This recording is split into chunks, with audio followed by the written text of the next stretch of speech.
WWE considered essential business in Orlando, Florida. WWE 2K21 cancelled. Superstars that were released brought back. All this and more in this episode. Stay tuned. Let's do this.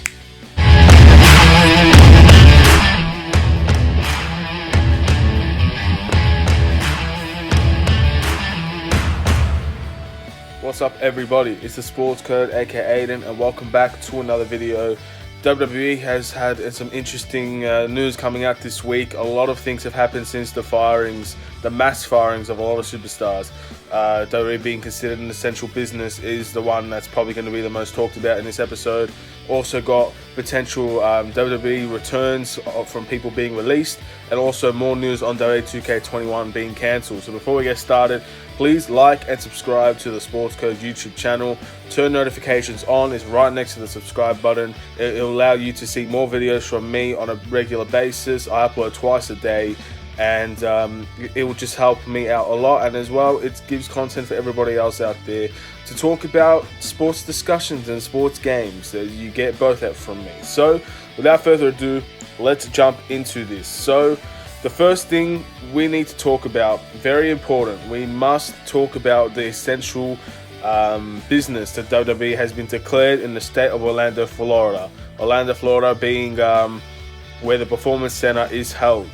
Now, this is a two-way street, really. A lot of people would say this is pretty disrespectful to all the people that have lost their jobs, lost their lives, and a lot of people would say that we need some entertainment. Now, again, I just want to say some things from a different angle, really. So, the fact that WWE is the only sport that's actually considered essential is blasphemy to me. I am stunned by this.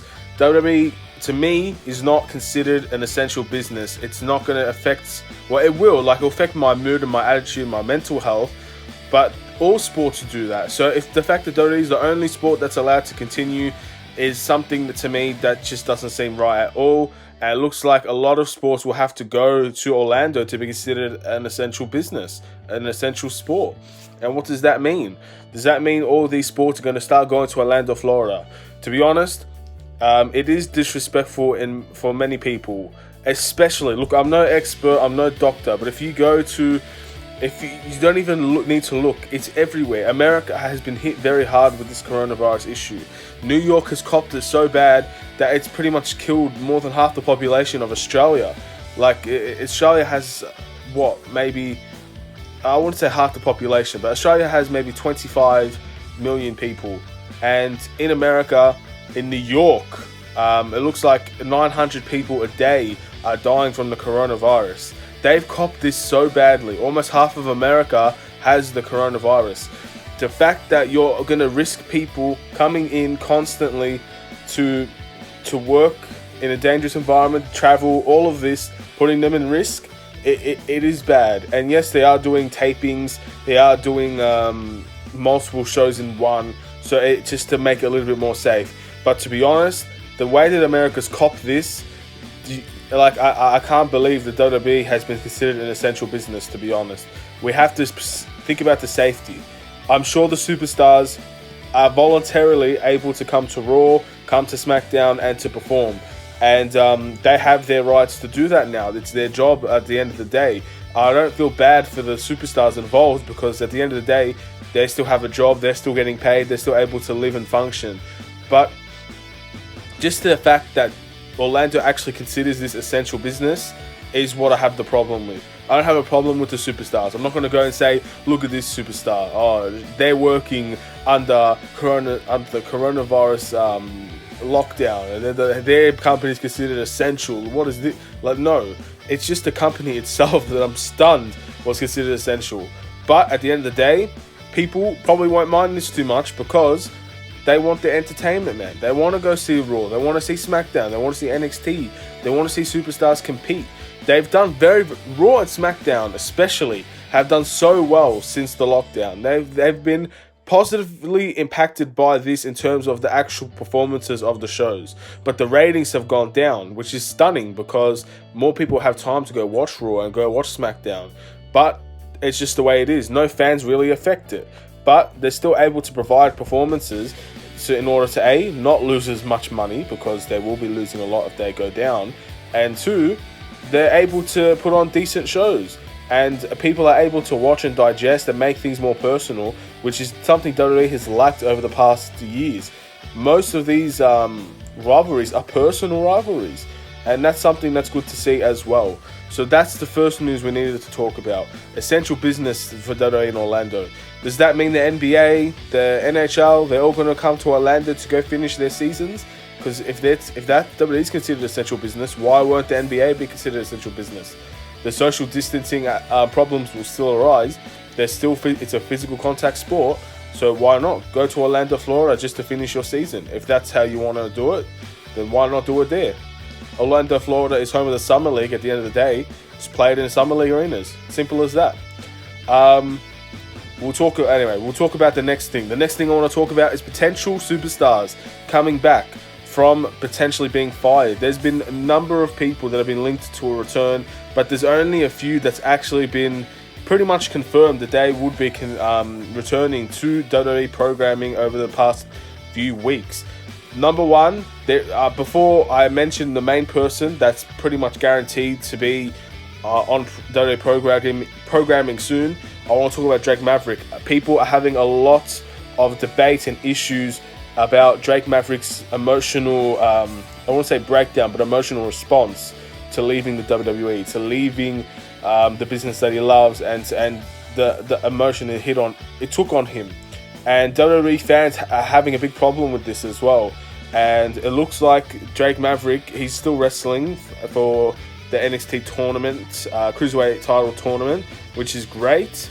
But I'm thinking that WWE might reconsider bringing Drake Maverick in for the long term, to bring him back into the WWE, because I don't know, man. WWE fans, at the end of the day, if they're going to keep asking, WWE will deliver if they can.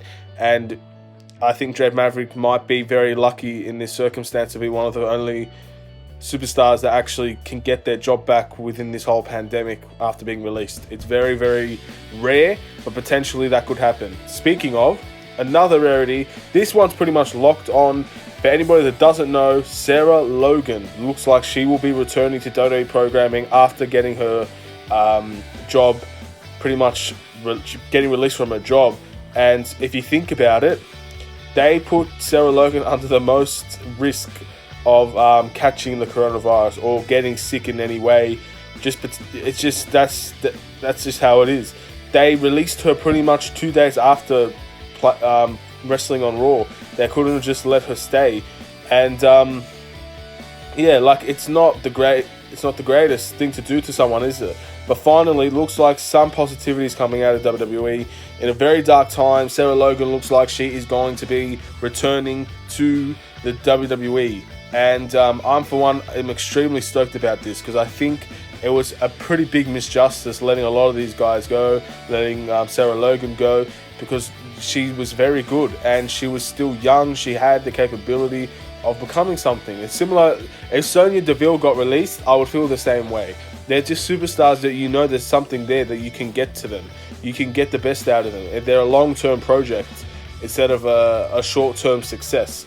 That's what I see with Sarah Logan, and that's what I see with Sonya Deville.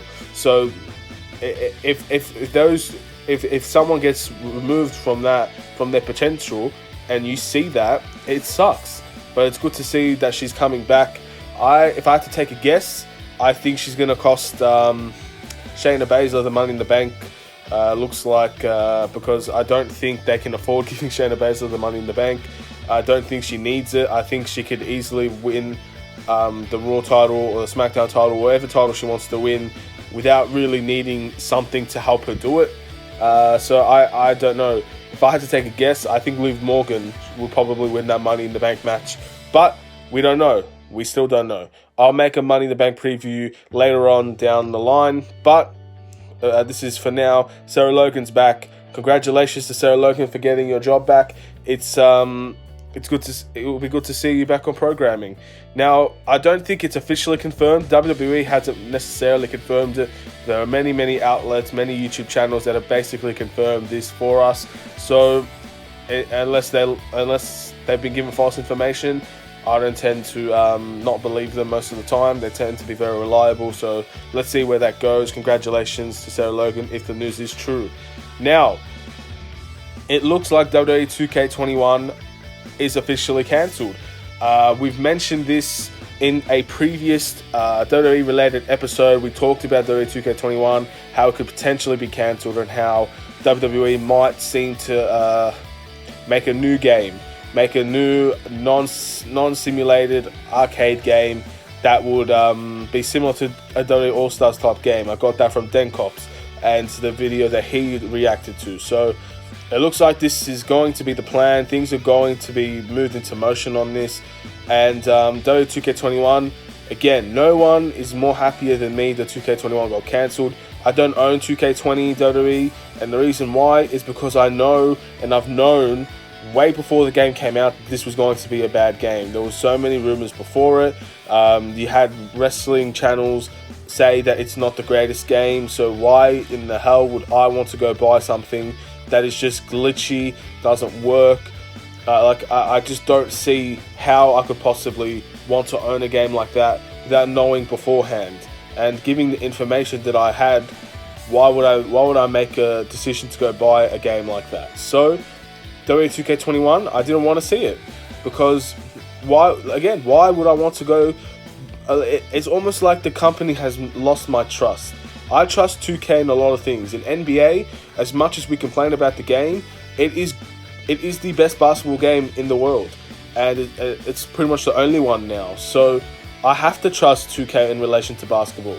Yes, WWE might be considered the best 2K WWE game in the world, but there are previous ones that are just as good that still have their servers. So I would just go play them. I would much rather play WWE 2K19. So a new game would be perfect, but a simulated game, I don't think so. I think they need more time to perfect their craft, and it looks like that's going to be the plan. Hopefully WWE 2K22 will be twice as good as WWE 2K20, even triple as good, because twice as good would just be pretty average, to be honest. Anyway, that's the news. That's the WWE news. Not much going on. Just an update for the WWE. There's also potential that I might be just uploading games for a little bit of time, just because things are with news-related topics around sports. It's very hard to not keep up with, because there's nothing happening. It's very hard to write news or talk about news, upload news where there's basically nothing happening around any sort of sports at this time. So just keep that in mind. If there are 2 gaming videos, that's just because there's simply no news to talk about in any sport. Hopefully you guys understand that. That's for all the fans that actually watch all of my videos. You would know I do gaming as well. Go and check that out. There's playlists, NBA, FIFA, AFL. Those are the sports. Those are the games. And thank you all for watching this episode of WWE News. Please like, subscribe if you're new to the channel, turn notifications on, and I will see you in another video. Have a wonderful and safe day. Take care.